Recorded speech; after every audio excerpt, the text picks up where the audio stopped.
Welcome to the Teachers of B.C. podcast. Real stories, real teachers, real life.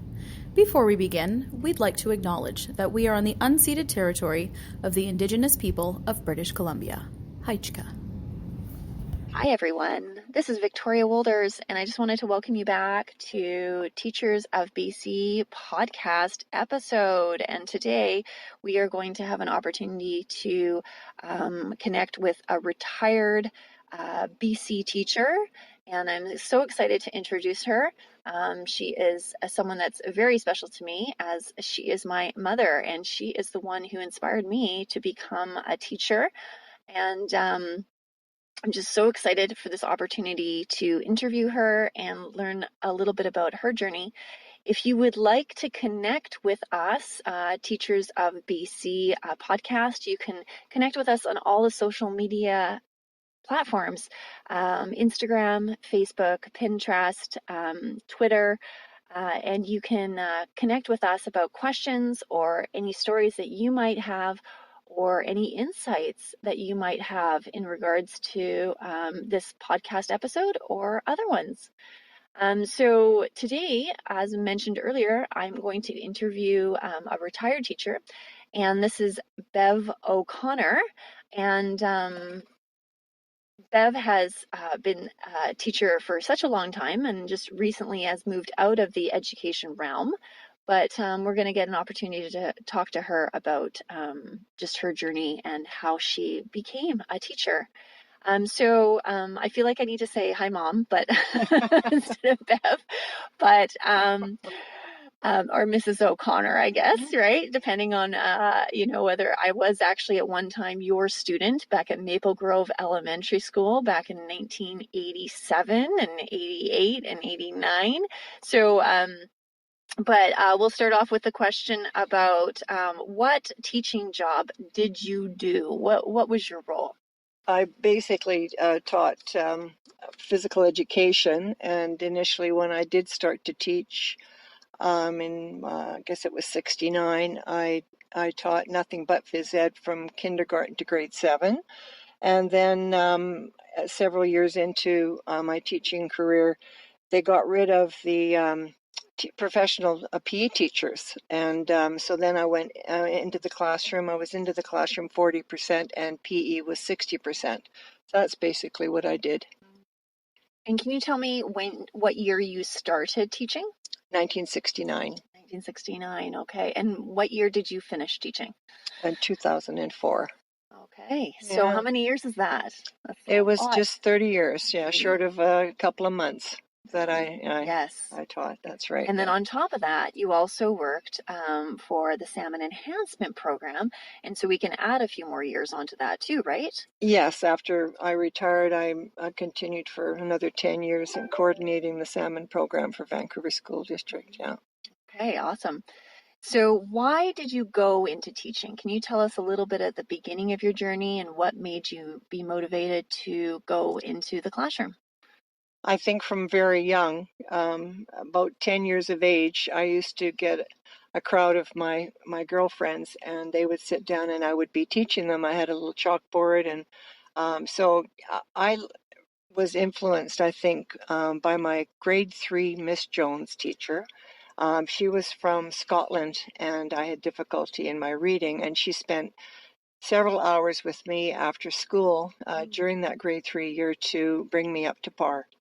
And I think that was my big input. And then that was primary. And then in intermediate, there was another teacher, Mr. Sanus, who made teaching fun. We laughed, he told us jokes, and that was an enjoyable class that I always remember. And then finally in high school, I had a coach. Her name was Miss Pollock, and she coached me in my athletics from grade 8 all the way to 12, and she also taught home ec and phys ed.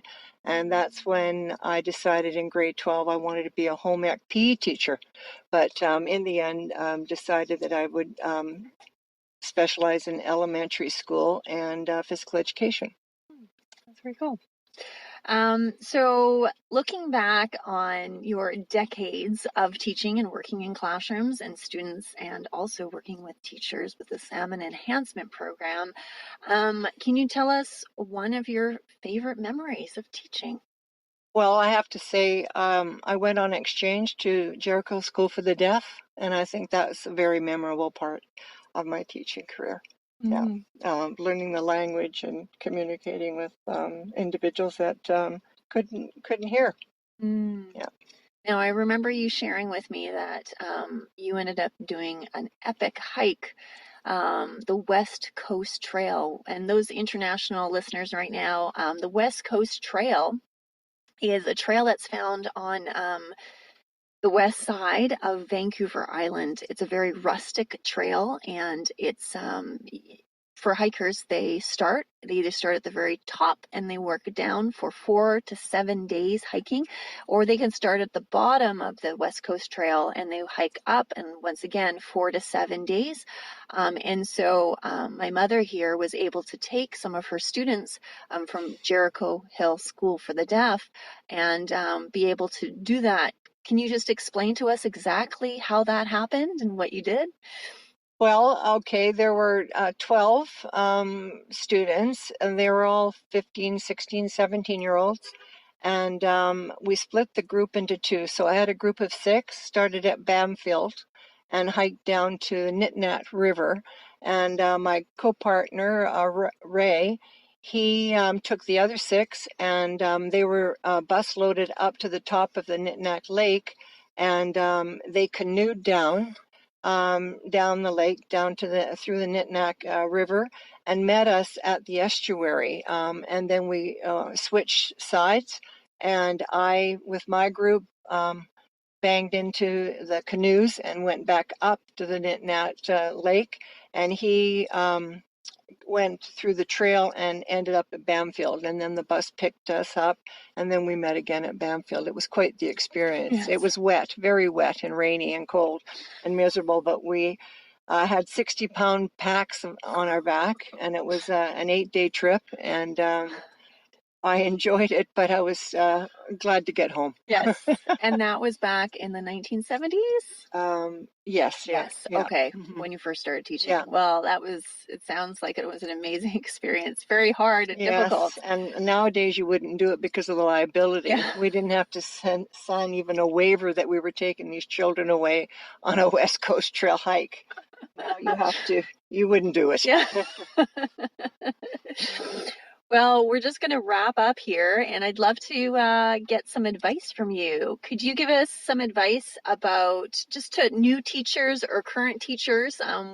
We are now in 2020, and it was years and years ago when you first started teaching, but your experience and your memories and the skills that you've learned in your journey, whether that's been in the classroom or helping with the Salmon Enhancement Program in Vancouver School District in the Lower Mainland, which, I should mention the Salmon Enhancement Program is a program where classrooms are able to raise coho, chum, is it Chinook too sometimes? Or no, it's just Lower chum. Mainland, Okay, chum and chum. coho. Okay, chum and coho salmon in classrooms from the egg stage into the fry stage. And this program is meant to teach children about the environment and about saving salmon, and it brings a lot of awareness about the importance of caring and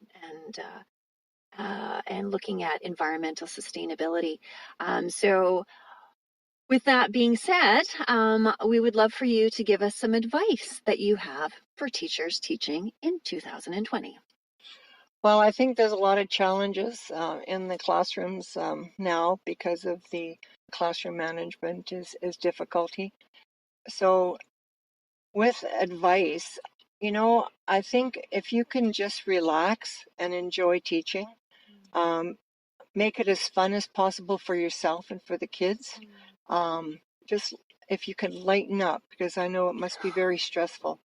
But that would be my advice: is try to just sort of relax, step back, view the situation, and and again, try to be the kind of teacher that you want to be. That's all I can say. Yeah. Well, thank you so much for your advice. And thank you so much for taking the time to share your stories and share your journey with us. And yeah, we're just so grateful to have you just share your love of teaching. So we'll just wrap up now. Is there anything last minute things or anything that you want to say as we wrap up? Not really. I Okay. just really admire the teachers that are in the classes today, and all the hard work and all the many, many changes that are going on in the system. It just seems to be an old wine bottle with a new label. A lot of these things that are supposed to be innovative, we did them years ago. So it's nothing really new, but it's exciting for people to move forward and enjoy what's being offered to them in the classroom. Wonderful. Well, thank you so much.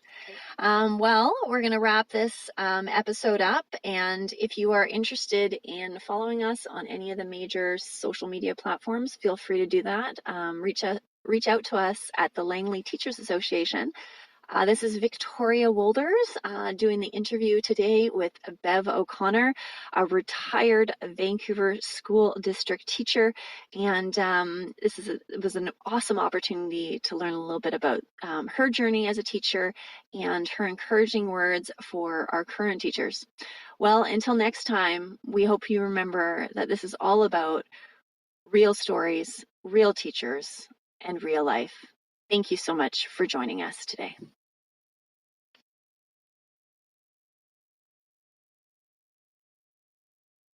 And just to conclude, it's all about real life, real stories. Sorry, I couldn't try that again. Let's try that again. 3, 2, 1. And just to conclude, it's all about real. We'll try this again. And just to conclude, it's all about real stories, real teachers, and real life. Thank you. This is Victoria Wolders signing off from the Teachers of BC podcast.